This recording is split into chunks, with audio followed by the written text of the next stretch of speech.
Bonjour. Alors aujourd'hui, je vais vous parler d'une fête de famille mouvementée. Donc la semaine dernière, on a fêté l'anniversaire de notre fille en famille.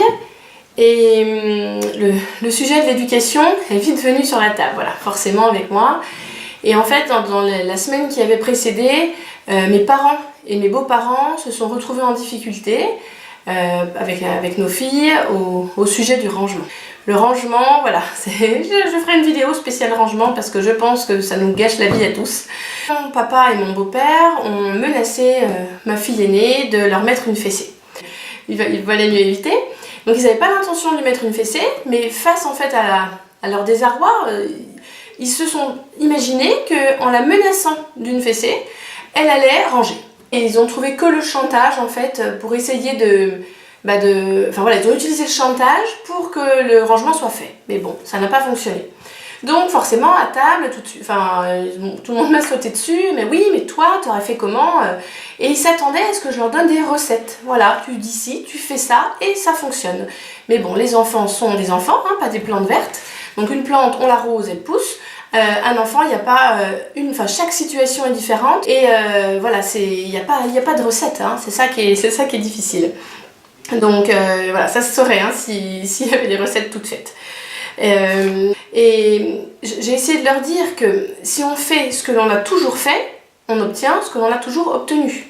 Donc quand on met un enfant au coin ou quand on fait du chantage, on se rend bien compte que ça ne fonctionne pas. Le comportement qu'on aimerait changer, il revient les jours suivants. Donc si on espère vivre des rapports humains plus paisibles, plus respectueux que ceux que nous vivons, on doit faire autrement.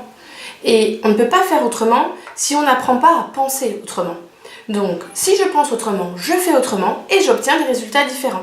J'aimerais que ma famille en prenne conscience et se lance aussi dans cette aventure. Voilà. Ça pourrait tous nous aider. Si j'ai fait cette vidéo aujourd'hui, c'est parce qu'on s'est rendu compte que nos parents, nos parents respectifs, donc les grands-parents de nos filles, on les a un peu laissés sur le bord du chemin.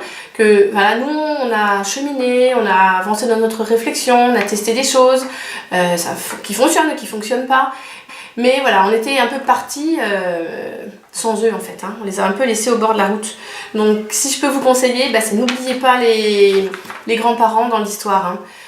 Vous pouvez les inviter à suivre mon blog, pourquoi pas. Et pour les parents qui découvrent tout ça, accompagnez-les en fait, hein, pour éviter qu'un jour ça déraille. Et pour vous, les parents qui êtes déjà en route, pensez à vos propres parents. Et voilà, vous n'êtes pas, il n'y a pas que les parents hein, qui agissent qui sont au contact des enfants et qui s'occupent de l'éducation. Donc n'oubliez pas les grands-parents ou famille, je pense qu'aux grands-parents parce que voilà, mais ça peut être les tantes, les oncles, voilà. Ne les oubliez pas. Sur ce, à bientôt!